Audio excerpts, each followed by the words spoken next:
Auzubillahi minasyaitonirrajim. Bismillahirrahmanirrahim. Assalamualaikum warahmatullahi wabarakatuh. Alhamdulillahi rabbil alamin. Wassalatu wassalamu ala asyrafil anbiya'i wal mursalin wa ala alihi wa sahbihi ajma'in. Qala rabbi shrah li sadri wa yassir li amri wahlul 'uqdatam min lisani yafqahu qawli. Allahumma nawwir qulubana binuri hidayatika kama nawwartal arda binuri syamsika abadan birahmatika ya arhamar rahimin. Qalu subhanaka la ilma lana illa ma 'allamtana innaka antal alimul hakim. Allahumma salli ala Muhammad wa ala alihi wa sahbihi ajma'in. Walhamdulillahi rabbil alamin. Amma ba'du. Kita bersyukur kepada Allah Subhanahu wa taala kerana dapat kita bersama-sama berkumpul dalam live Asatizah Selangor untuk sama-sama kita tadabbur surah Al-Mulk, yang mana ia sebuah surah yang dapat memberikan syafaat kepada kita semua kelak dan akan diampunkan segala dosa bagi mereka yang membacanya. Dan kita bersyukur kepada Allah Subhanahu wa taala kerana kita masih lagi duduk dalam majlis ilmu yang mana disebutkan oleh Nabi SAW. Barang siapa yang menuntut ilmu, barang siapa yang duduk dalam majlis ilmu, maka dia akan dipermudahkan jalannya menuju ke syurga Allah Subhanahu wa taala. Nabi SAW bersabda, "Man salaka tariqan yaltamisu fihi ilman, sahalallahu lahu tariqan ila jannah." Barang siapa yang menuntut ilmu, maka dia akan dipermudahkan jalannya menuju ke syurga Allah Subhanahu wa taala. Maka kita pasangkan niat yang sama, iaitu ikhlas kepada Allah Subhanahu wa taala. Moga-moga berkat kita duduk dalam live ini untuk kita menambahkan ilmu pengetahuan kita terhadap agama kita, agama Islam, dan pengetahuan kita terhadap Allah Subhanahu wa taala. Dan moga-moga dengan itu, dengan niat yang ikhlas itu, Allah akan memudahkan jalan kita menuju ke syurga Allah Subhanahu wa taala. Allahumma amin. Alhamdulillah. Pada pertemuan kita yang sebelum ini, kita dah melangkaui 3 pertemuan yang kita membincangkan tentang latar belakang surah Al-Mulk, dan juga kita juga membincangkan tentang tema-tema yang berkaitan dengan surah Al-Mulk yang ada terkandung dalam surah Al-Mulk daripada ayat yang pertama hinggalah ayat yang ke-30. Dan juga saya ada membincangkan tentang latar belakang ataupun sedikit sinopsis berkaitan dengan nama-nama yang berkaitan dengan surah Al-Mulk, seperti surah Tabarakalladzi biyadihil mulk diambil daripada ayat itu, maka jadilah surah Tabarak. Juga berkaitan dengan hadis Nabi SAW yang Nabi sebutkan, innal Qur'ana suratan salasuna ayatan syafa'at li rajulin hatta ghufira lahu. Ada satu surah dalam Al-Quran yang terkandung dalamnya 30 ayat. Barang siapa yang membacanya, maka akan diberikan syafaat kepadanya sehinggalah ia akan diampunkan segala dosa-dosanya, iaitu surah Tabarakalladzi biyadihil mulk.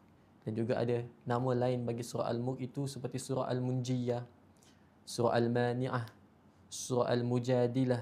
Semuanya itu merujuk kepada surah Al-Mulk. Dan kita juga sudah membincangkan tentang tema-tema yang penting yang ada dalam surah Al-Mulk. Antaranya, ini adalah merupakan ayat-ayat ataupun dalil-dalil menunjukkan kepada kebesaran Allah Subhanahu wa taala. Sebab itu dinamakan sebagai Al-Mulk, bermakna kerajaan Allah Subhanahu wa taala. Allah lah yang menguasai kerajaan ini, maka kita semua itu berada dalam kekuasaan, di bawah pimpinan, di bawah kesultanan Allah Subhanahu wa taala. Dan pada pertemuan kita yang terakhir, dalam slot yang ketiga, saya juga membincangkan tentang betapa pentingnya kita memulakan sesuatu perbuatan kita yang baik dengan mengucapkan Bismillahirrahmanirrahim. Cuma saya nak minta maaf pada semua kerana saya ada kesilapan pada pertemuan sebelum ini berkaitan dengan permulaan bacaan Bismillah pada surah At-Taubah. Kerana ialah saya silap kerana saya mengatakan bahawa surah At-Taubah itu dimulakan dengan Bismillah. Dan jika kita rujuk, maka permulaan bagi surah At-Taubah tiada dimulakan dengan Bismillah. Maka saya meminta maaf kepada semua kerana membuat kesilapan tersebut. Ala kulli hal, hadis berkaitan dengan memulakan bacaan Bismillah dalam setiap perbuatan itu adalah disyariatkan oleh Nabi SAW. Nabi menyebutkan, kullu amrin zibalin la yubda'u bismillahirrahmanirrahim fahuwa abtar. Setiap perbuatan yang tidak dimulakan dengan bismillahirrahmanirrahim, yang mana ia adalah perbuatan yang baik tapi tidak dimulakan dengan bismillahirrahmanirrahim, fahuwa abtar. Dan ulama menyebutkan abtar di situ bermaksud qalilul barakah atau sedikit keberkatannya. Maka barang siapa yang tidak memulakan perbuatan yang baik itu dengan bismillahirrahmanirrahim, maka perbuatan itu tidak akan ada barakatnya di sisi Allah Subhanahu wa taala. Maka pastikan setiap perbuatan kita yang baik, yang zibal, yang ada faedahnya, maka kita mulakan, kita dahulukan dengan bismillahirrahmanirrahim. Menunjukkan apa? Menunjukkan kita ini membaca Al-Quran seperti contohnya membaca Al-Quran. Yang mana Al-Quran ini adalah panduan hidup kita. Kita membaca Al-Quran dengan harapan ia akan memberikan panduan dalam hidup kita. Yang mana kita minta kepada Allah, iyyaka na'budu wa iyyaka nasta'in. Ihdinas siratal mustaqim. Kita minta Allah tunjukkan kita jalan yang lurus. Maka Allah bekalkan kita Al-Quran. Tetapi sayangnya kita membaca Al-Quran tanpa memulakan dengan bismillahirrahmanirrahim. Seakan-akan kita lupa siapakah yang mengurniakan Al-Quran kepada kita. Maka membaca bismillahirrahmanirrahim pada permulaan bacaan Al-Quran merupakan tanda kita bersyukur kepada Allah Subhanahu wa taala. Kerana ulama menyebutkan al-bidayatu minallah fan-nihayatu inallah. Permulaan hidup itu kita mula dengan Allah Subhanahu wa taala dan pengakhiran kita akan menuju kepada Allah Subhanahu wa taala. Baik, pada pertemuan kita yang kali ini, insya-Allah kita akan masuk kepada perbahasan yang paling penting utama, iaitu kita akan masuk kepada ayat yang pertama dalam surah Al-Mulk. Yang mana selama ini kita menceritakan tentang latar belakang surah Al-Mulk. Kita membincangkan tentang tema-tema surah Al-Mulk dan kita membincangkan tentang kalimah bismillah sebelum kita menggunakan segala permulaan yang baik. Maka kali ini kita akan masuk kepada perbahasan ayat yang pertama, iaitu surah Al-Mulk, iaitu tabarakalladzi biyadihil mulk wa huwa ala kulli syai'in qadir. Dan kita akan mengupas setiap satu daripada kalimah yang ada dalam ayat ini. Daripada tabaraknya, biyadihil mulk wa huwa ala kulli syai'in qadir. Ada 3 bahagian. Tabarakalladzi biyadihil mulk wa huwa ala kulli syai'in qadir. Apakah maksudnya? Maksudnya maha berkat serta maha tinggilah kelebihan Tuhan yang menguasai pemerintahan dunia dan akhirat, dan memanglah ia maha kuasa atas sesuatu. Jadi kalau kita lihat kepada ayat ini keseluruhannya, tabarakalladzi biyadihil mulk wa huwa ala kulli syai'in qadir, ia bermaksud sebuah kesempurnaan ciptaan alam ini. Kita lihat alam ini daripada sama, iaitu langit, hinggalah ard, iaitu bumi. Semuanya sempurna, bersistematik. Seakan-akan ia diciptakan untuk manusia. Diciptakan malam untuk kita berehat. Diciptakan pagi untuk kita bekerja. Seakan-akan ia ada sistem. Dan sistem itu dijaga dan juga tidak ada cacat celanya. Maka kesempurnaan ciptaan alam ini yang tiada kecacatan padanya menunjukkan kepada kewujudan penjaga alam ini, iaitu Allah Subhanahu wa taala, yang memastikannya sentiasa bergerak mengikut kemahuannya. Kita lihat satu kalimah yang disebutkan oleh Syekh Mutawalli Asy-Sya'rawi dalam tafsirnya, Tafsir Asy-Sya'rawi. Beliau menyebutkan Suratut Tabarak tuqaddimu lana tasawuran wasi'an syamilan. Kalau kita dapatkan satu gambaran yang luas berkaitan dengan agama Islam, maka surat Tabarak ini dimulakan dengan tasawuran syamilan dan juga wasi'an. Maka kalau kita dapatkan satu gambaran yang universal berkaitan dengan agama Islam, berkaitan dengan sifat kudratullah, sifat kekuasaan Allah Subhanahu wa taala, maka ia adalah surah yang terbaik, iaitu surah Tabarak. Yatajawazul alamul ardi ad-dayqi wa hayyizid dunya al-mahdudi ila awamil fis samawati la ya'tariha al-khalal. Yang mana dalam surah ini, daripada alam yang kecil, iaitu dunia kita ni yang terhad, dan juga alam yang luas seperti langit yang bumi, langit yang mana sampai sekarang saintis masih lagi tak tahu apakah penghujung langit kita. Setiap kali jumpa satu bintang, akan jumpa lagi bintang yang lain, sehingga kini tak akan ada lagi penghujung bagi bintang-bintang yang ada dekat langit.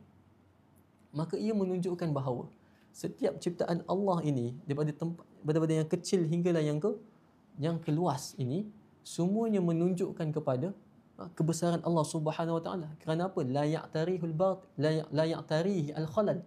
Tidak ada terkandung dalam langit dan juga tidak ada terkandung dalam bumi segala ciptaannya dan juga segala sistem-sistem yang Allah letakkan itu kecacatan. Tidak ada cacat celanya dalam setiap perbuatan. Setiap perbuatan Allah Subhanahu Wa Taala.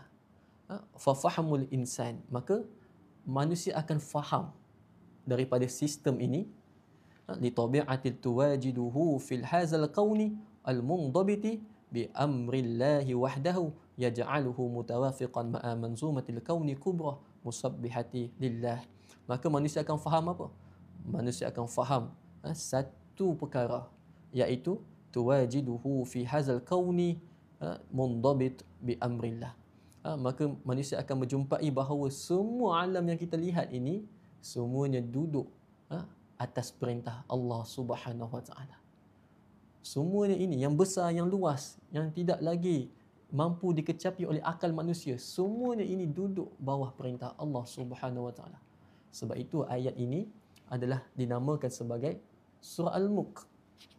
Kerana Al-Mulk itu maksudnya adalah naungan Allah, kerajaan Allah. Dan kita akan lihat dalam surah ini akan memberi satu gambaran tasawuran syamilan wasi'an berkaitan dengan kekuasaan Allah ini meliputi segala ciptaannya. Tidak ada satu ciptaan Allah Ta'ala itu terlepas daripada kekuasaan Allah Subhanahu Wa Ta'ala. Itu sangat menarik. Bila kita ada satu pemikiran dan satu world view, daya pemikiran, sudut pandang tentang satu perkara, iaitu Allah memiliki kekuasaan sepenuhnya terhadap semua ciptaannya, maka tidak akan ada satu ciptaan Allah yang akan terlepas daripada kekuasaannya. Maka kita akan sentiasa beriman dengan qada dan qadar. Itu paling penting. Kalau kita baca dalam kitab-kitab pendeta Za'bah, dia banyak menyuarakan pendapat dia berkaitan dengan takdir, falsafah takdir dan sebagainya yang ditulis oleh Za'bah. Dan semuanya itu merujuk kepada kefahaman manusia berkaitan dengan takdir yang berbeza-beza. Daripada perbuatan takdir itu, daripada keimanan kita terhadap qada-qadar itu, keluarnya banyak mazhab dalam Islam. Contohnya Qadariyah, contohnya Jabariyah. Semuanya kedua ini dan juga Mu'tazilah contohnya, ketiga-tiga kumpulan ini bermain dengan isu qada dan juga qadar, yang mana lahir daripada kesalahfahaman terhadap qada dan qadar, maka terkeluar daripada ahli sunnah wal jamaah. Seperti contohnya Qadariyah. Qadariyah menyatakan bahawa manusialah yang menciptakan, bukan Allah yang menciptakan. Manusialah yang menciptakan perbuatan baik dan juga perbuatan buruk. Nampak macam betul. Kita sendiri yang buat baik, kita sendiri buat jahat. Tapi kesannya apa dia? Kesannya adalah dia sedang menyekutukan Allah Subhanahu Wa Taala. Kerana kita beriman bahawa Allah sahajalah yang menciptakan kita dan juga menciptakan segala perbuatan kita. Tetapi bagi Qadariyah, tidak. Allah hanya menciptakan kita. Tetapi yang menciptakan perbuatan kita adalah kita sendiri. Maka di situ ada dua pencipta. Maka kita sudah menyekutukan Allah Subhanahu Wa Taala. Maka di situ ayat ini penting. Iaitu ayat Tabarakalladzi biyadihil mulk wa huwa ala kulli syai'in qadir. Kita beriman bahawa Allah lah yang menciptakan, Allah lah yang memiliki segala kekuasaan itu meliputi segala makhluk. Biyadihil mulk. Allah memiliki seluruh alam ini, wa huwa ala kulli syai'in qadir, dan ke atas semua yang tadi itu Allah menciptakannya, Allah mengubahnya, Allah melakukan apa sahaja yang diinginkannya. Wa huwa ala kulli syai'in qadir. Dan kita akan bincangkan setiap satu daripada pecahan ayat ini supaya kita lebih faham maknanya. Jadi apa disebutkan oleh Syekh Mutawalli Asy-Syarawi adalah sangat penting, kerana beliau menyebutkan, Syekh Mutawalli Asy-Syarawi menyebutkan, surah Tabarak tuqaddimu lana tasawuran syamilan wasi'an kamilan. Iaitu mendahulukan surah Al-Mulk ini satu gambaran yang universal, yang mana ia memberikan bahawa ayat ini akan dapat bagi satu gambaran yang luas kepada manusia bahawa Allah jualah yang menciptakan segala ciptaannya. Tiada satu pun makhluk yang terlepas daripada kekuasaannya. Itu sangat penting. Maka kalau kita faham ayat ini, maka golongan Qadariyah kita dapat bangkang, dan dengan golongan Jabariyah contohnya kita dapat bongkam. Itu adalah salah satu keistimewaan surah Tabarak. Dan kalau kita lihat dalam kamus dalam bahasa Arab, contoh kita lihat Al-Ma'ani. Al-Ma'ani senang diakses dekat semua platform seperti laptop, PC dan juga telefon bimbit. Kita boleh download Al-Ma'ani Arabiyah ilal Arabiyah, daripada bahasa Arab kepada bahasa Arab. Dan kalau kita lihat apakah maksud tabarak? Tabarak itu diambil daripada barakah. Apakah maksud barakah? Salah satu makna barakah adalah wahya ay yu'tika syai'u minal khairi fawqa ma tazunnu fihi wa yazidu an takdirik. Iaitu satu pemberian yang baik yang diberikan kepada kita melebihi sangkaan kita dan melebihi melampaui kemampuan kita. Contohnya, kita cukup, kita satu rumah, contoh satu rumah sewa ada 5 orang, dan sepatutnya 5 orang itu memerlukan 5 ketul ayam untuk kenyang. Tetapi satu masa hanya 2 ketul ayam sahaja cukup untuk 5 orang, 5 orang yang duduk satu rumah. Itu menandakan bahawa 2 ayam itu ada keberkatan yang mencukupi untuk 5 orang kepala. Itu maksudnya apa? Maksudnya barakah. Memberikan satu perkara yang baik dan perkara itu melebihi kemampuannya. Melebihi ataupun mencukupi kemampuannya. Jadi itu maksud barakah. Jadi bila kita faham maksudnya yu'tika syai'u minal khairi fawqa ma tazunnu fihi wa yazidu an takdirik. Maka kita faham kat situ maksud tabarakalladzi, maksudnya Allah Maha Pemurah. Allah Maha Pemberi, memberikan segala nikmat-nikmatnya. Yang mana kita bincang dalam maksud Ar-Rahman dan juga Ar-Rahim. Orang yang tidak beriman pun Allah boleh bagi. Di dunia ini, pemberian Allah itu tidak ternilai. Allah Maha mengurniakan nikmatnya kepada setiap hamba-hambanya. Tidak kiralah ia beriman ataupun tidak beriman, Allah tetap beri. Lihat orang yang kaya kat dunia ini, semuanya bukan orang Islam. Kebanyakan daripada orang kafir.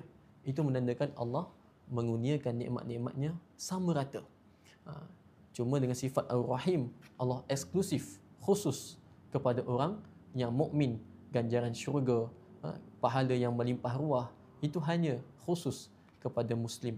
Jadi sebab itulah bila disebut tabarakalladzi, iaitu Allah yang maha memberikan segala nikmat-nikmatnya, yang maha mengurniakan, yang memenuhi segala permintaan hamba-hambanya.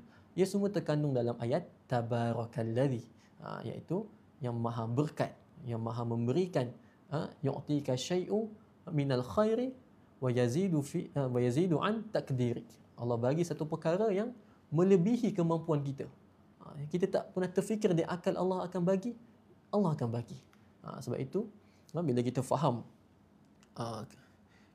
makna ini, maka kita akan sentiasa bersyukur kepada Allah Subhanahu Wa Taala. Kita akan sentiasa mengenang segala pemberian Allah dan akan menjadi orang yang lebih beriman dekat muka bumi ini. Sebab itu saya suka ulang satu ayat yang saya katakan, kalau orang yang beriman membaca surah Al-Mulk, maka keimanan dia akan bertambah kepada Allah Subhanahu Wa Taala. Dan jika orang kafir menghayati makna-makna yang ada dalam surah Al-Mulk, maka pintu hidayah akan terbuka kepadanya. Sebab itu saya suka ulang ayat ni kerana pada tabarak sahaja, tabarakalladzi biyadihil mulk wa huwa ala kulli syai'in qadir, maka terkandung segala makna pada tabarak sahaja. Baik.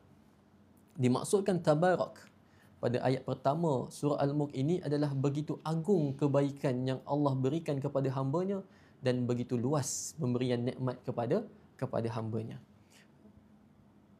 Jika kita lihat lagi dalam kalimah tabarak itu juga terlalu banyak keistimewaannya yang menunjukkan kepada betapa besarnya Al-Quranul Karim yang kita bacakan sebagai panduan kita. Disebutkan oleh ulama tafsir al-mufassirun bahawa wa minal ajib an al-hazal lafz tabaraka, dalam surah Tabaruk, mu'jizun fi rasmihi. Kalau kita lihat, Tabaruk itu dalam Al-Quran terdapat banyak disebutkan dalam Al-Quran. Lebih kurang ada 9 kali Allah sebutkan Tabaruk dalam Al-Quran. Apa kata ulama?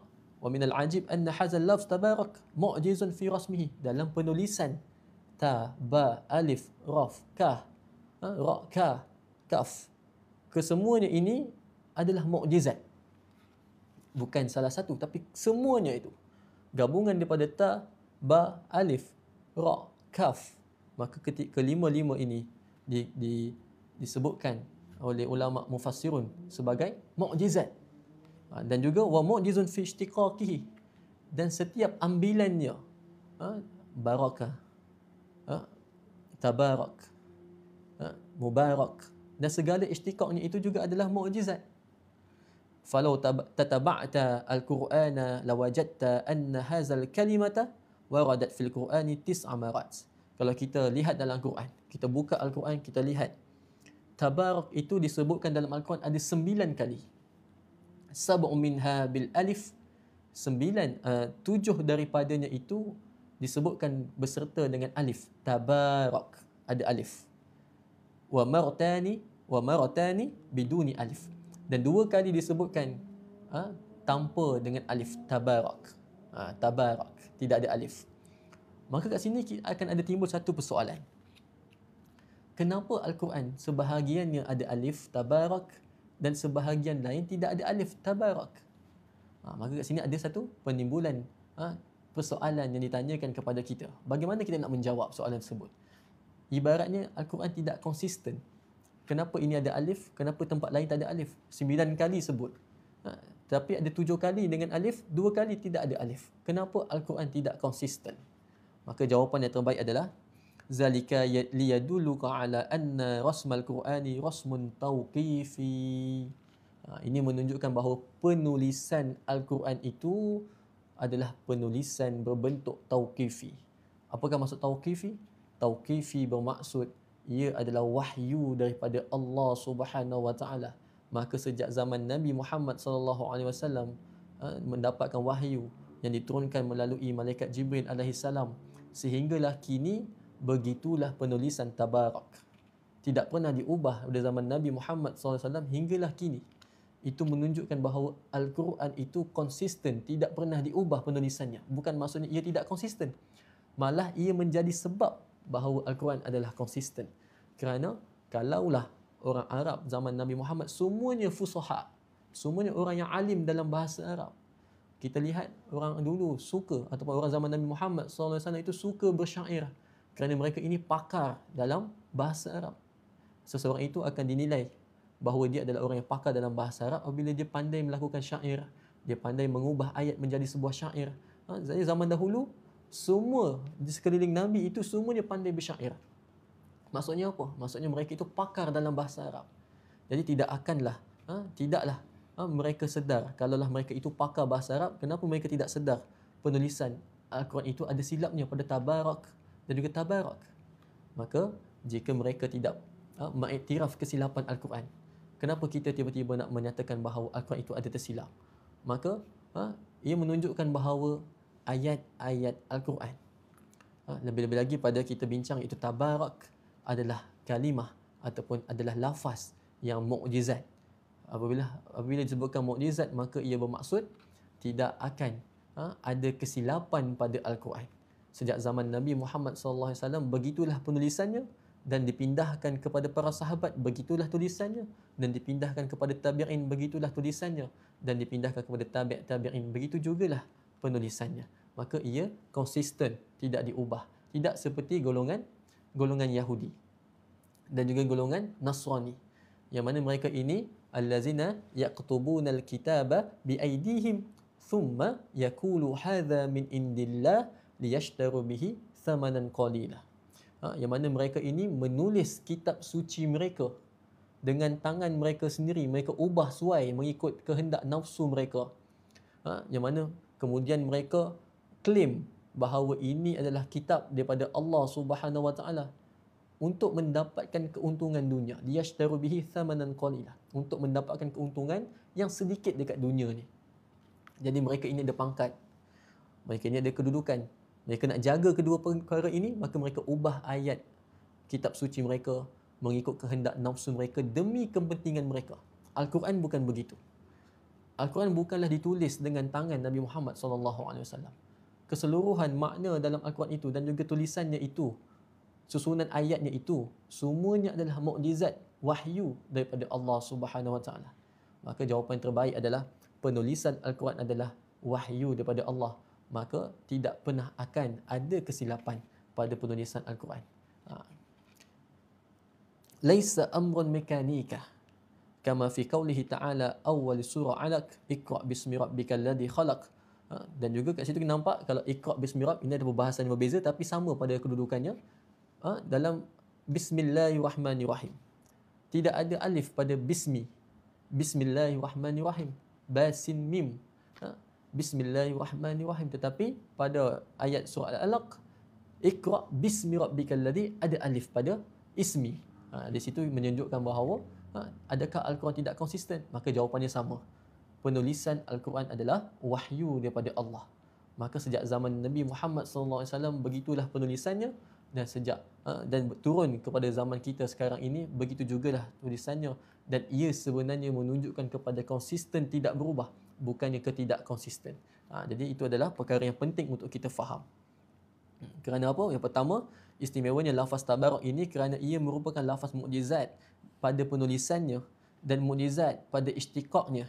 Jika kita melihat satu persatu dalam ayat Al-Quran, maka kita akan temui bahawa lafaz tabarak ini disebutkan sebanyak 9 kali. 7 daripadanya itu berserta sekali dengan lafaz alif tabarak, dan 2 daripadanya tanpa alif tabarak.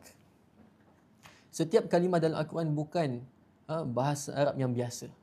Bahkan setiap kalimah itu adalah mukjizat.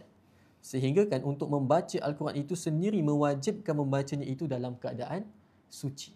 Nampak? Untuk membaca Al-Quran sahaja ia bukan perkara yang biasa. Kita bukan seperti baca novel, bukan seperti baca buku majalah dan sebagainya. Yang kita baca tidak perlu kepada suci, iaitu wuduk. Tetapi untuk membaca Al-Quran berbeza keadaannya. Untuk memegang mushaf sahaja kita memerlukan kepada wuduk. Untuk kita membacanya sahaja untuk memerlukan kepada wuduk. Maka ia menunjukkan kepada kesucian ayat-ayat yang terkandung dalamnya. Maka ia adalah mukjizat, ia adalah wahyu, ia adalah kalamullah. Maka kita perlu ada dalam keadaan suci sentiasa untuk memegangnya, untuk membacanya dan membawanya. Jadi itu adalah keistimewaan yang ada pada lafaz tabarak, iaitu ia adalah mukjizat. Ia bukanlah satu rekaan mekanika yang disebutkan oleh ulama mufassirun. Ia bukanlah mekanika yang boleh diubah suai dan sebagainya. Tapi dia adalah mukjizat yang tidak boleh diubah sampai bila-bila. La ya'tihil batil, yang tidak akan didatangkan kepada Al-Quran itu kebatilan. Maka ayat dalamnya, tulisan dalamnya, huruf dalamnya, semuanya adalah mukjizat daripada Allah Subhanahu Wa Taala. Dan dalam surah ini juga, selepas tabarakalladzi, dalam ayat yang pertama, tabarakalladzi, yang kita sudah bincangkan, maksud tabarak itu adalah satu kurniaan Allah Subhanahu Wa Taala yang merupakan kebaikan, yang mana ia melampaui kecukupan yang ada pada manusia, melebihi cukup. Kalau kita fikir manusia itu mungkin cukup dengan 10 perkara, maka Allah bagi 10 perkara. Allah bagi 20 perkara contohnya, melebihi daripada cukup. Ataupun Allah hanya bagi satu perkara tetapi sudah meliputi segala keperluan manusia. Itu maksud barakah. Jadi Allah yang maha mengurniakan segala perkara itu, biyadihil mulk. Apakah maksud biyadihil mulk? Ataupun kalau kita terjemah ke dalam bahasa Melayu, Allah yang menguasai kerajaannya dengan kekuasaannya sendiri. Jadi konsep utama memahami ayat-ayat yang ada berkaitan dengan yad, ada ayat yang berkaitan dengan al-wajah, ada ayat berkaitan dengan segala perkara yang menunjukkan kepada jisim, ataupun ayat-ayat yang mutasyabihat.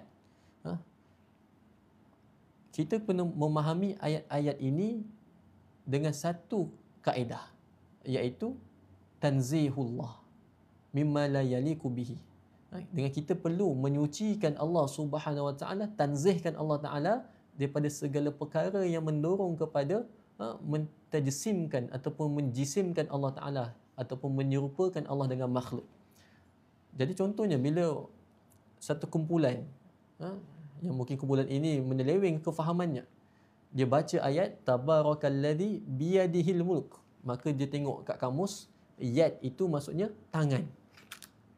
Maka dia pun terjemahkan ayat ini tabarakalladzi biyadihil mulk, iaitu dengan tangan Allah Ta'ala yang menguasai kerajaan ini. Maka dia menterjemahkan yad itu kepada tangan. Maka ia adalah satu kesilapan yang sangat besar, kerana ia mendorong kepada kesalahfahaman dalam memahami konteks ayat-ayat Al-Quran. Kerana ia telah memahami ayat-ayat yang mutasyabihat ini menyerupai dengan Allah, dengan makhluknya. Yang mana makhluk ini ada tangan, maka dia pun ingat Allah itu ada tangan. Sedangkan kalau kita baca dalam salah satu firman Allah Subhanahu wa taala, Allah menyebutkan laisa kamitslihi syai'un wa huwas samiul basir. Allah itu tidak sama dengan sesuatu perkara yang lain daripada Allah. Makhluk, semua makhluk tidak akan sama, dan Allah pun tidak akan sama dengan makhluknya. Jadi apabila dia membacakan tabarakalladzi biyadihil mulk dengan terjemahkan sebagai tangan, maka dia sudah telah terdapat penyelewengan dalam kefahamannya terhadap ayat-ayat Al-Quran. Jadi konsep utama memahami ayat-ayat mutasyabihat dalam Al-Quran seperti al-yad contohnya dalam ayat ini biyadihil mulk adalah menyucikan Allah Subhanahu wa taala daripada segala sifat makhluk. Seperti disebutkan oleh Syekh Mutawalli Asy-Sya'rawi, wal haqq subhanahu indama yakulu yadullahu fawqa aydihim ay an qudratallahi fawqa qudratihim kama qala subhanahu wa ta'ala fil khalqi. Jadi kalau kita lihat apa yang disebutkan oleh Syekh Mutawalli Asy-Sya'rawi, wal haqq, sebenarnya ataupun kebenarannya, indama yakulu yadullahu fawqa aydihim, apabila Allah menyebutkan yadullahu fawqa aydihim, ia akan memberi maksud kudratullah. Maka maksud yadullahu fawqa aydihim adalah kudratullah, kekuasaan Allah Subhanahu wa taala melampaui kekuasaan manusia. Bukan maksudnya tangan Allah melampaui tangan manusia. Maka ia tidak ada makna. Kalau kita terjemahkan sebagai tangan, ia tidak ada makna. Bahkan bukan sahaja tidak ada makna, makna yang kita terjemahkan itu pula memberikan kepada salah fahaman dalam memahami ayat Al-Quran. Kita telah menyamakan Allah dengan makhluk. Maka untuk mengelakkan perkara tersebut, maka ulama memilih satu makna yang lebih sesuai, iaitu kudratullahi fawqa kudratihim. Kekuasaan Allah itu melampaui kekuasaan manusia, makhluk. Maka ia barulah satu makna yang salim, yang sejahtera, yang lebih difahami, yang lebih selamat daripada kita menyamakan Allah dengan makhluk. Jadi bila kita sebut biyadihil mulk, maka Syekh Sya'rawi menyebutkan dalam kitabnya bahawa antara makna yang sesuai diletakkan pada kalimah yad adalah kekuasaan Allah Subhanahu wa taala. Dan bila kita sebut tabarakalladzi biyadihil mulk, maksudnya Allah Maha berkat. Ya, Allah Maha mengurniakan segala perkara yang Allah ingin kurniakan kepada hamba-hambanya dengan kekuasaannya yang mana ia menguasai kerajaannya. Nampak? Barulah ia menjadi satu makna yang difahami. Tapi kalau kita terjemahkan kepada tangan, ia sangat jauh meleset daripada kefahaman tafsir atau kefahaman ahli-ahli tafsir yang mentafsirkan al-yad dalam Al-Quran.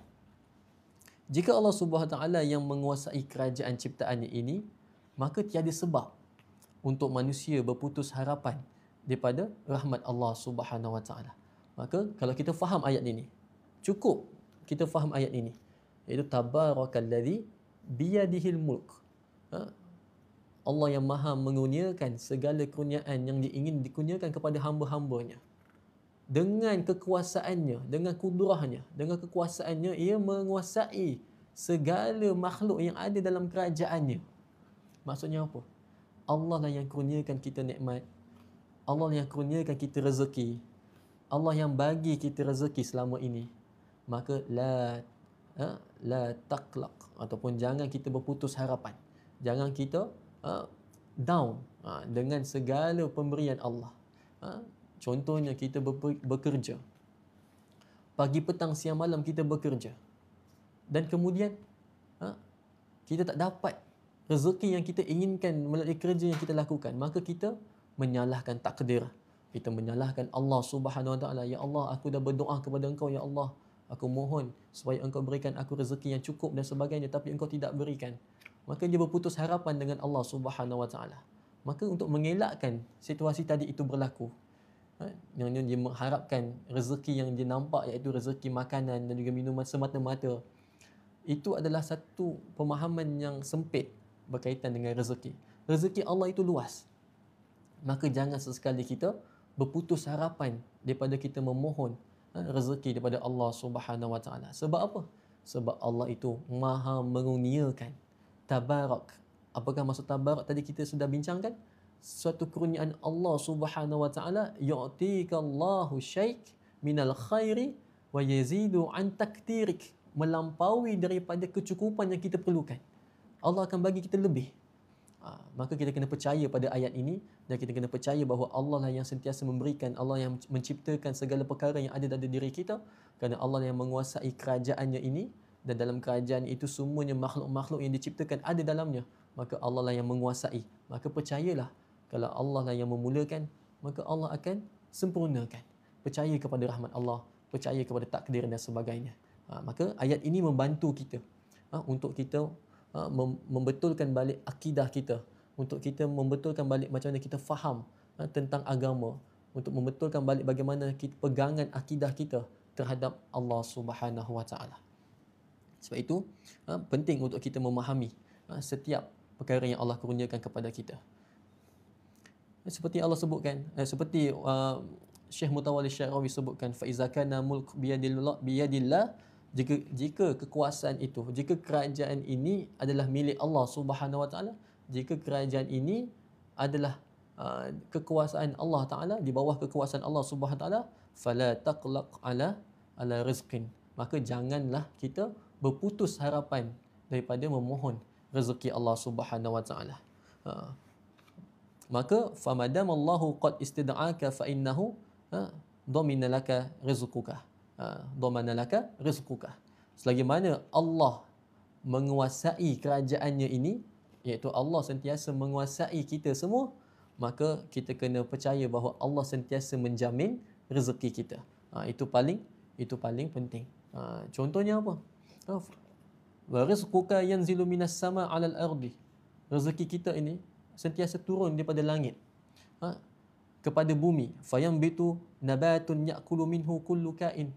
Yang mana terbit ataupun lahir daripada air yang turun ke bumi itu tumbuh-tumbuhan yang segar, tumbuh-tumbuhan yang tidak layu.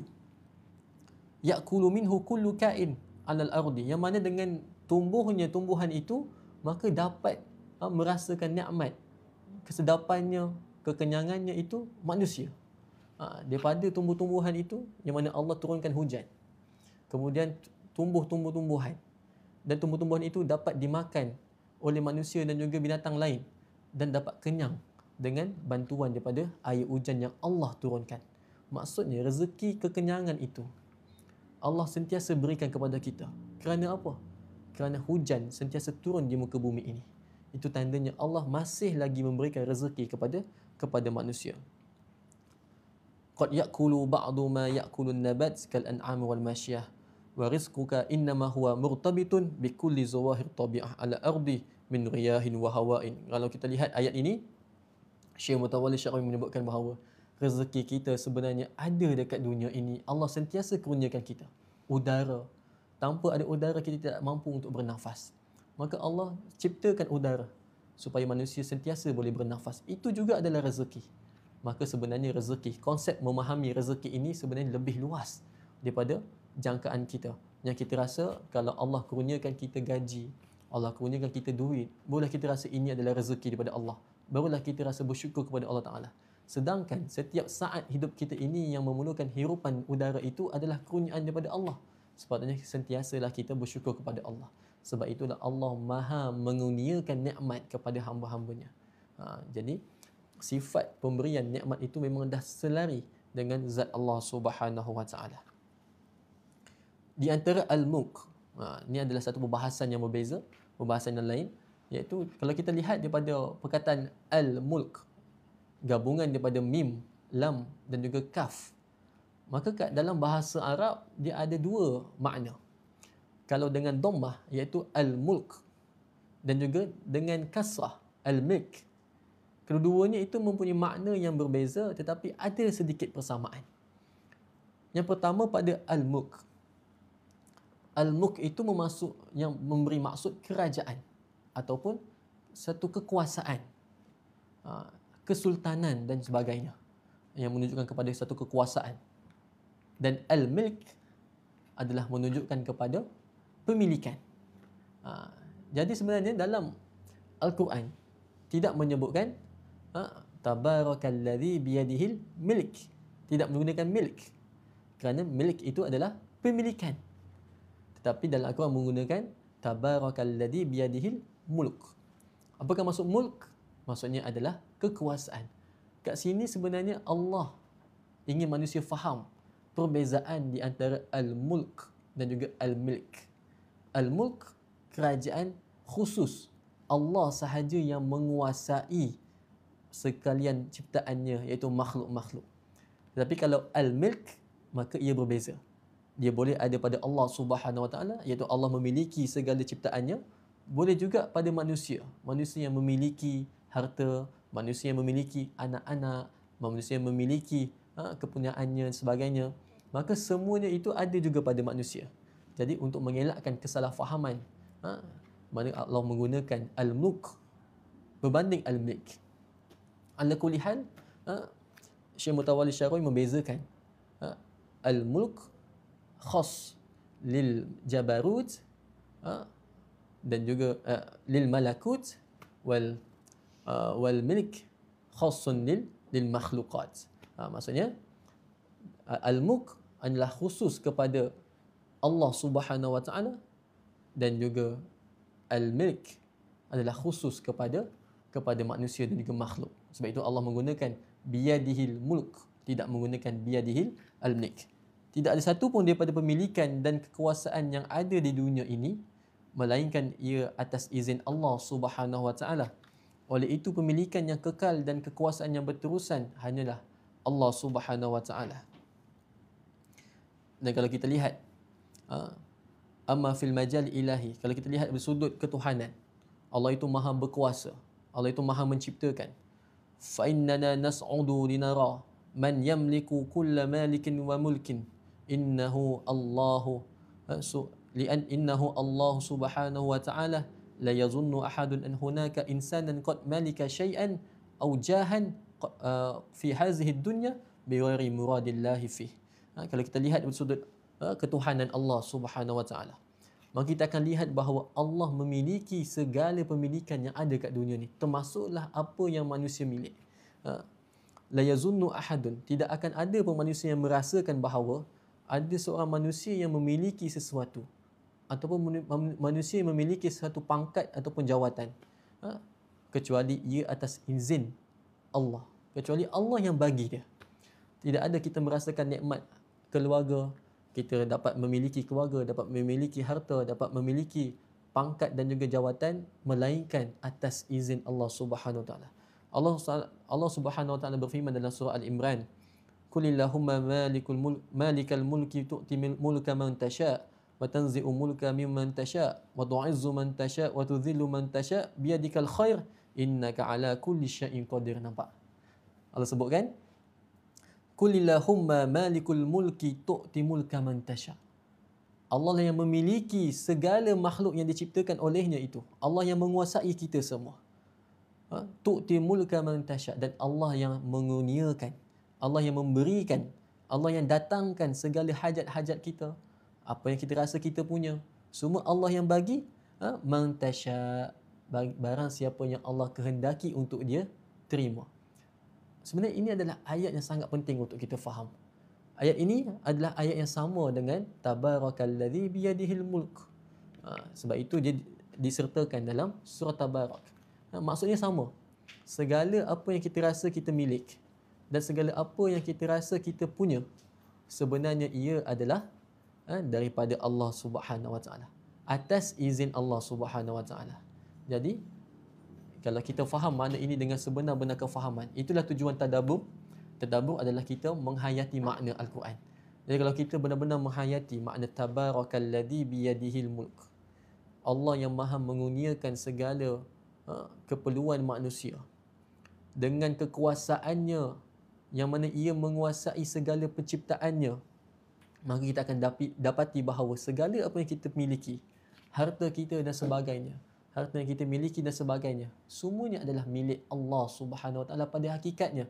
Dan tanpa izin Allah Ta'ala, maka kita tidak akan dapat memiliki segala perkara. Contohnya, berapa ramai pasangan yang dah berkahwin sangat ingin memiliki zuriat, tetapi atas izin Allah mereka tidak dapat zuriat. 10 tahun berkahwin, 20 tahun berkahwin, tidak dikurniakan zuriat.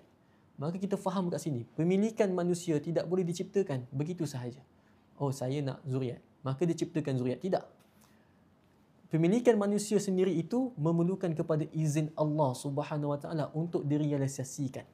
Kalau kita faham konsep ini sebenarnya, maka kita akan sentiasa berharap kepada Allah. Kita akan rasa bahawa kita ini hamba, Allah ini Tuhan. Kita ini lemah, Allah ini maha berkuasa. Kita ini tidak mampu melakukan semuanya. La haula wala quwwata illa billahil aliyil azim. Tidak ada daya dan tidak ada upaya yang ada di dunia ini melainkan atas izin dan kuasa Allah Subhanahu Wa Taala. Masya-Allah. Makna yang sebenarnya tabarakalladzi biyadihil mulk itu sahaja. Banyak tafsiran dan juga banyak makna yang kita boleh dapat dengan hanya daripada satu ayat ini sahaja. Ia menunjukkan bahawa kalamullah, kalau kita menghayati setiap satu daripada kalamullah, maka ia sebenarnya memberikan makna yang mendalam kepada manusia. Itu baru satu ayat. Kalau kita baca semua ayat yang ada dalam Quran dengan penuh penghayatan tadabbur, itu yang kita maksudkan pada hari ini, maka kita akan lebih dapat makna yang bermanfaat, kerana ia adalah satu kurniaan atau satu wahyu yang dikurniakan oleh Allah Ta'ala kepada kita, yang menjadi panduan hidup kita, hudan linnas, kemudian hidayah kepada manusia. Dan seperti saya ingatkan, kalau mereka yang baca surah Al-Mulk ini, orang yang beriman membaca surah Al-Mulk ini, maka imannya akan bertambah. Dan bagi orang yang tidak beriman membaca surah Al-Mulk ini, maka dia akan dibukakan pintu hidayah. Saya suka ulang ayat ni kerana apa? Kerana baru ayat pertama, tapi kita dah sudah lihat banyak mukjizat ataupun banyak makna yang terkandung dalam ayat tersebut.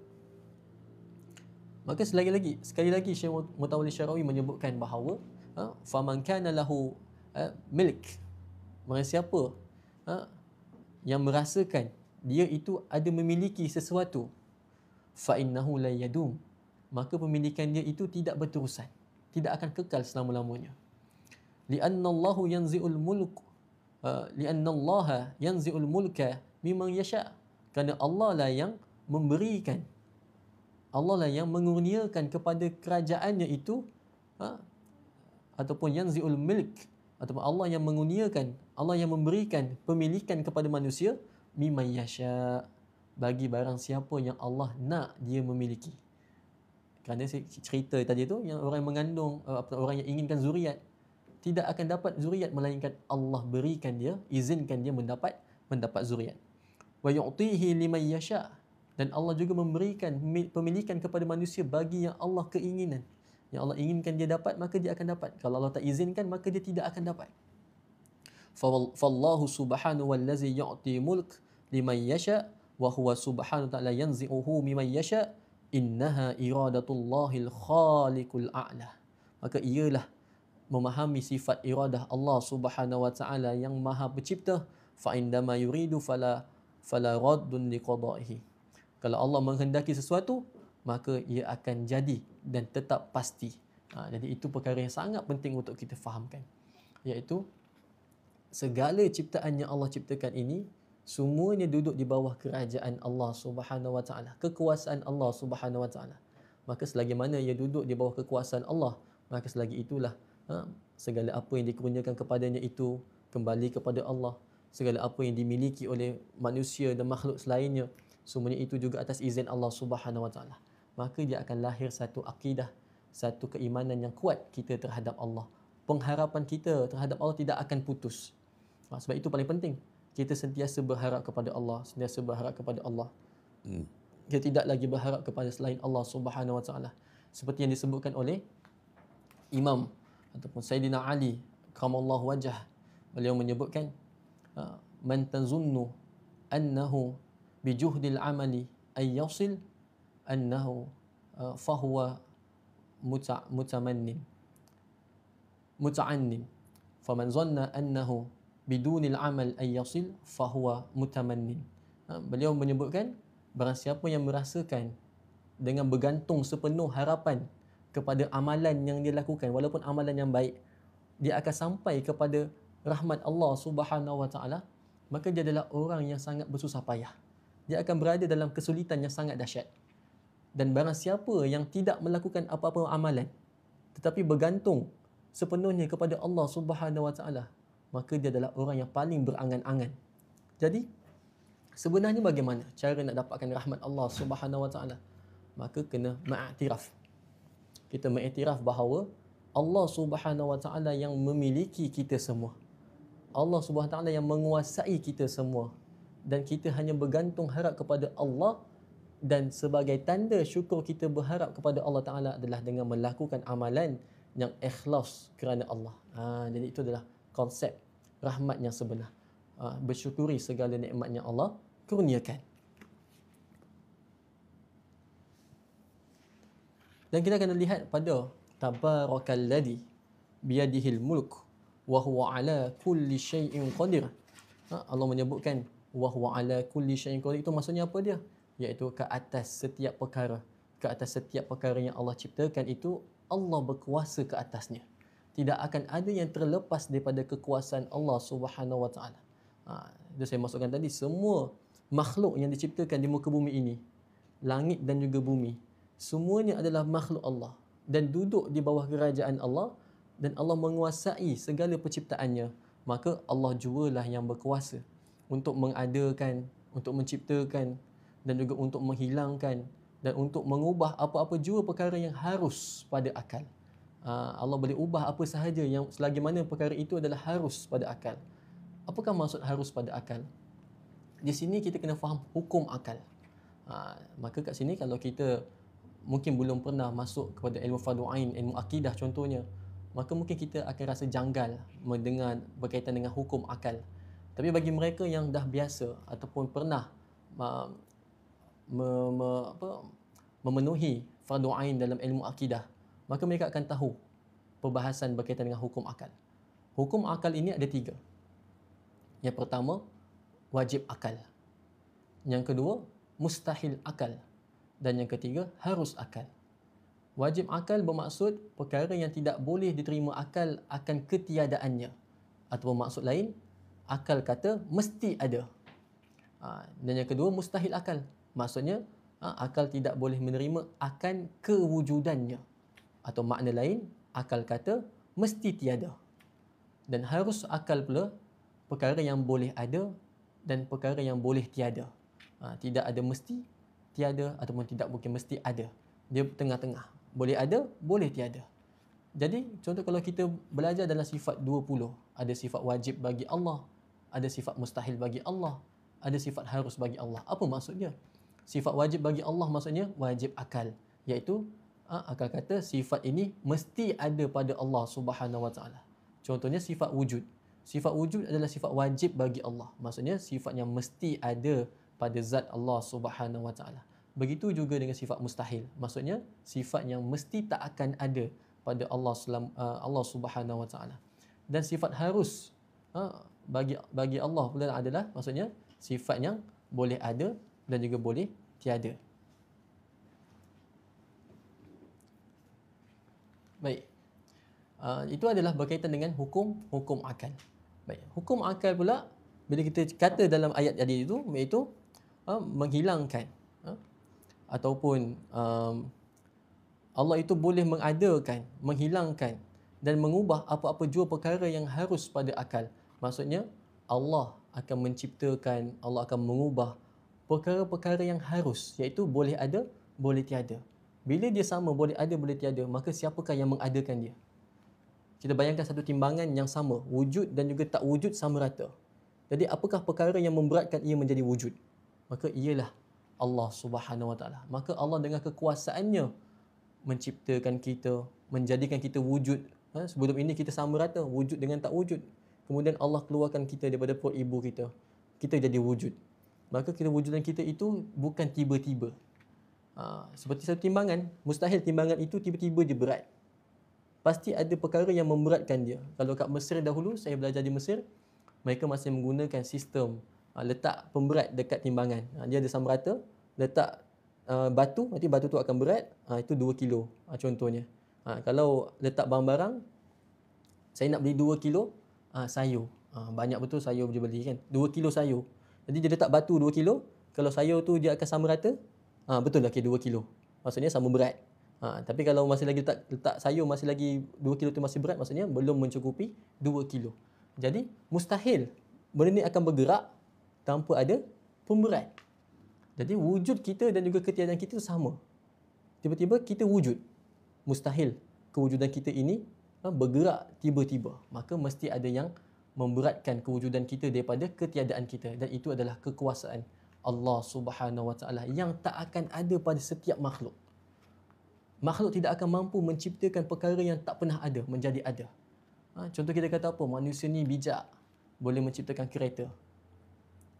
Zaman Nabi tak ada kereta, zaman sekarang ada kereta. Maksud manusia itu bijak dan hebat, boleh menciptakan kereta. Tapi hakikatnya kereta itu diperbuat daripada cantuman-cantuman daripada besi-besi.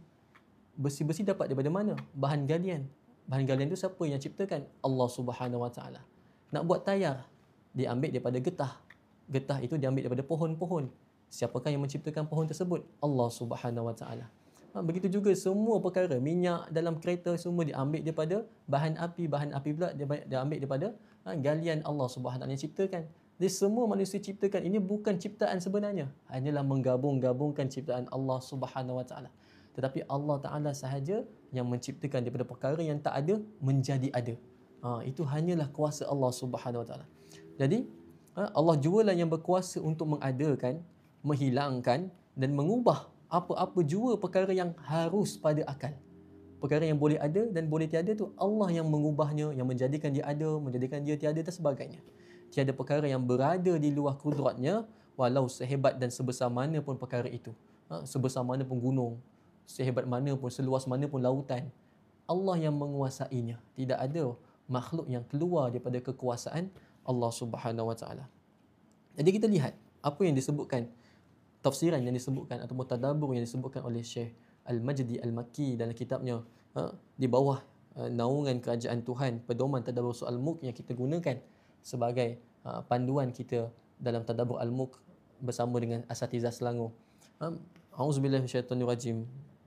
Tabarakalladzi biyadihil mulku wa huwa ala kulli syai'in qadir. Maha agung dan maha kudus dan maha suci Allah Subhanahu Wa Taala dengan nama-namanya yang mulia serta sifat-sifatnya yang maha tinggi, limpahan nikmat, kebaikan dan ihsannya terhadap seluruh alam yang tidak putus-putus dan tidak terkira banyaknya. Itu menunjukkan bahawa pemberian Allah tabarakalladzi tadi tu, maksud pemberian Allah itu tidak terkira banyaknya. Kerana Allah itu adalah yu'tika syai' minal khairi, yang mana ia tu yazidu an takdirik, melampaui daripada kemampuan kita. Allah memberikan sesuatu perkara yang baik melebihi kecukupan kita, maka tidak terperi banyaknya. Seluruh urus takbir alam, iaitu Al-Mulk, berada dalam genggaman kuasanya dan dia memiliki kuasa mutlak. Tidak ada yang mampu melawan kekuasaan Allah Subhanahu Wa Taala untuk berbuat apa-apa sahaja menurut kehendaknya. Segala titah perintah, larangan dan kekuasaan juga adalah milik Allah Subhanahu Wa Taala. Dia berhak memuliakan serta menghina sesiapa jua yang dikehendaki. Jadi kalau kita lihat dalam nota kaki disebutkan oleh Syekh Majdi Al-Makki, beliau menyebutkan bahawa ayat ini sama seperti ayat yang kita baca pada awal tadi, iaitu qulillahumma malikul mulki tu'ti mulki man tasha' wa tu'izzu man tasha' ila akhir. Ayat itu sama dengan ayat, maknanya sama dengan tabarakalladzi biyadihil mulk. Maksudnya apabila kita dah mengiktiraf bahawa Allah lah yang menguasai kita semua, Allah menguasai kerajaannya dan kita duduk dalam kerajaan Allah, maka Allah menguasai kita semua secara tidak langsung. Dan kita kena faham bahawa segala apa yang kita buat, segala apa yang kita inginkan, segala apa yang kita ingin miliki, semuanya itu atas izin Allah Subhanahu Wa Taala. Allah kata tu'til mulka man tasha'. Allah memberikan segala apa yang kita inginkan berdasarkan apa yang Allah kehendaki. Kalau Allah tidak kehendaki, maka kita tidak akan dapat mengecapi apa yang kita ingin miliki. Ingat contoh yang saya bagi tadi. Contohnya, pasangan yang inginkan zuriat. Tetapi keinginan mereka itu tidak akan tercapai jika Allah tidak izinkan mereka nak mendapat zuriat. Jadi itu adalah satu contoh yang boleh faham dan mudah untuk kita faham bersama. Ilmuwan yang juga ahli tafsir Nusantara iaitu Buya Hamka berkata, naiknya seorang penguasa pun hanyalah kerana adanya pengakuan. Setelah orang banyak mengakui dengan angkatan tertentu, barulah dia berkuasa. Sedang Allah sebagai maha kuasa dan maha menentukan, tidaklah dia berkuasa kerana diangkat. Meskipun misalnya berkumpul segala isi bumi untuk menderhakai Allah Subhanahu Wa Taala, yang akan jatuh bukan Allah, melainkan yang memungkiri kuasaan itulah yang akan jatuh. Itu satu ayat yang sangat hebat. Ini disebutkan oleh Hamka dalam kitab tafsirnya, Tafsir Al-Azhar. Ditulis oleh Al-Hamka. Imam Hamka tulis kitab itu dalam keadaan dia di penjara. Ketika itu, beliau menyebutkan bahawa kalau kumpul seluruh isi bumi untuk menderhakai kekuasaan Allah Subhanahu Wa Taala, nescaya yang jatuh itu bukanlah Allah Subhanahu Wa Taala, tapi mereka yang menderhakai Allah itulah yang akan jatuh.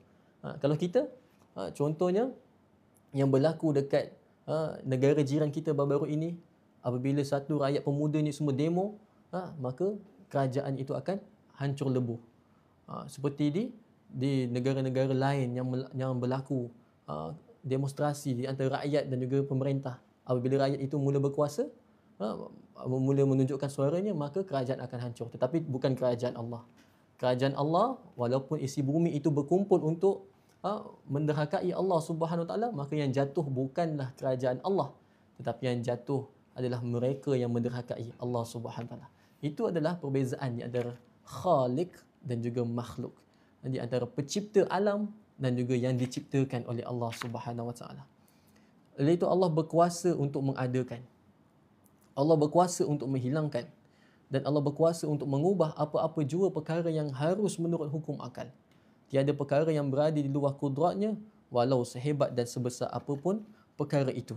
Maka kita dapat kat sini bahawa dengan sifat kudrah Allah, maka Allah yang menguasai kita semua, dan Allah jugalah yang menciptakan kita semua dan mengubah segala apa yang kita inginkan dan kita inginkan dan kita ingin milikinya. Semuanya atas izin Allah Subhanahu Wa Taala. Jadi itulah berkaitan dengan penghayatan kita, berkaitan dengan ayat yang pertama. Ayat pertama ini maknanya luas. Bukan hanya sekadar kita baca. Mungkin selama ini kita baca surah Al-Mulk, Tabarakalladzi biyadihil mulku wa huwa ala kulli syai'in qadir. Kita tidak membayangkan maknanya yang besar, yang luas. Mungkin selepas ini, lepas kita dah lebih mengenali sifat-sifatnya dan kita lebih mengenali makna-makna yang ada dalam ayat tersebut, kita lebih menghayati ayat tersebut, dan kita lebih kalau lebih menghayati, maka kita boleh mengalirkan air mata, kerana sebenarnya kita di dunia ini tidak ada kekuasaan yang kita miliki pun. Semuanya ini atas izin Allah Subhanahu Wa Taala. Maka itulah tujuan tadabbur Al-Quran.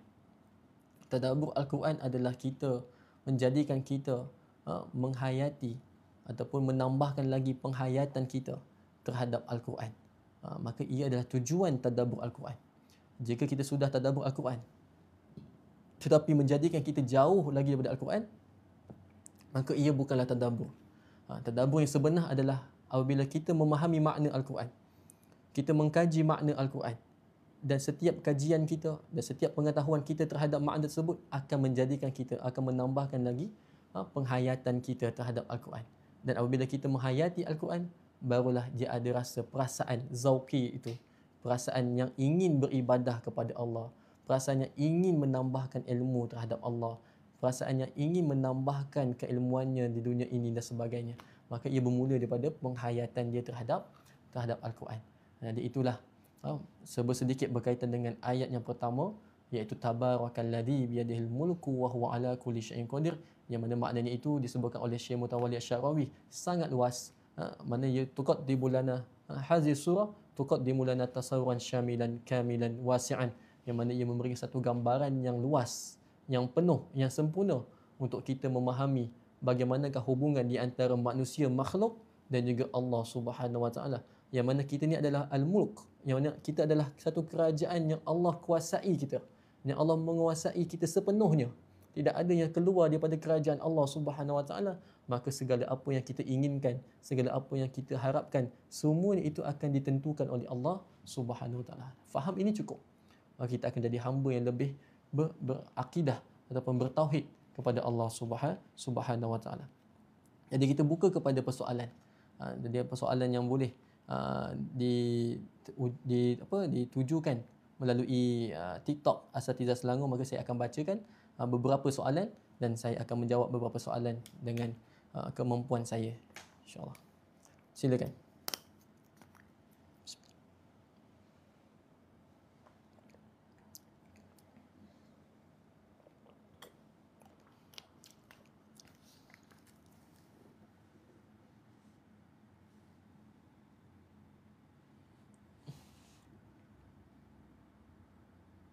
Ulang balik tentang hukum akal. Baik. Hukum akal biasanya diceritakan dalam ilmu akidah. Kalau kita masuk dalam ilmu akidah, seperti kitab Jawi ada kitab Risalah Tauhid, banyak lagi, dan kitab Arab contohnya Hurridah Bahiyah, kitab Jauharul Tauhid dan sebagainya, akan memulakan dengan perbahasan hukum akal. Sebelum masuk bab akidah yang besar-besar ni, sifat Allah, sifat malaik, sifat rasul-rasul, sifat wajib, sifat mustahil, sifat harus, sebagainya, maka dia akan mulakan dengan perbahasan hukum akal. Hukum akal ini ada 3, seperti yang disebutkan oleh Imam Ad-Dadir dalam kitabnya Hurridah Bahiyah. Aqsamul hukmi la mahala hiya wujubun suma listihala suma jawazu salisul aqsami fa famunih talazzatul afhami. Maka ada 3. Yang pertama, wajib akal. Wajib akal bermaksud mesti ada, ataupun akal tidak boleh menerima akan ketiadaannya. Maksudnya mesti ada. Bila kita cakap sifat ini wajib bagi Allah, maksudnya sifat ini mesti ada pada Allah Subhanahu Wa Taala. Yang kedua, mustahil akal. Mustahil akal bermaksud mesti tak ada ataupun tak akan ada. Ataupun makna lainnya, akal tidak boleh menerima akan kewujudannya. Makna lain tidak ada lah. Contohnya sifat ini adalah mustahil ataupun sifat jahil. Sifat jahil adalah mustahil bagi Allah Subhanahu Wa Taala. Maksudnya sifat jahil tak akan ada pada Allah Subhanahu Wa Taala. Dan sifat harus bagi Allah pula bermaksud sifat yang boleh ada dan sifat yang tidak boleh, yang boleh tidak ada. Contohnya sifat memberikan rezeki. Allah boleh bagi rezeki kepada kita, Allah juga boleh tidak akan beri rezeki kepada kita. Allah boleh mengurniakan kepada kita anak, dan Allah juga boleh tidak mengurniakan kepada kita anak, rezeki. Maka rezeki itu adalah harus bagi Allah Subhanahu Wa Taala. Maka ketiga perkara ini berkaitan dengan sifat ataupun hukum akal.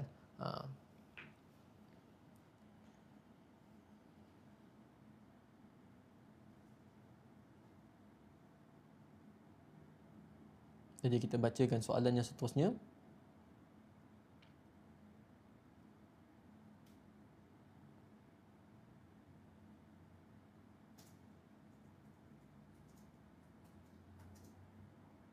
Adakah?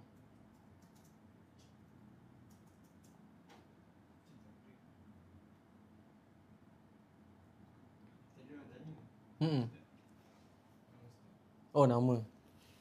Boleh sebut ke? Nama saya adalah Muhammad Saqif Iman, ataupun yang melihat live ini boleh cari TikTok saya pun ada. Nama TikTok saya Ustaz Surau, ataupun Saqif Iman. InsyaAllah akan jumpa nama TikTok saya Ustaz Surau.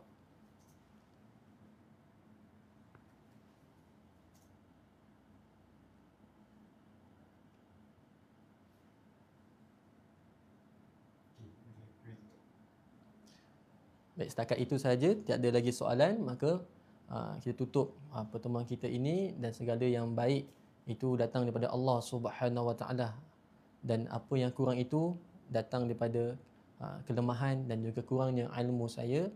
Saya hanyalah berkongsi sedikit daripada ilmu yang saya pelajari, dan mana yang kurang dan mana yang cacat bolehlah tegur dan juga tambahkan tambahkan pengetahuan yang boleh ditambahkan kepada saya. Wabillahi taufiq wa hidayah.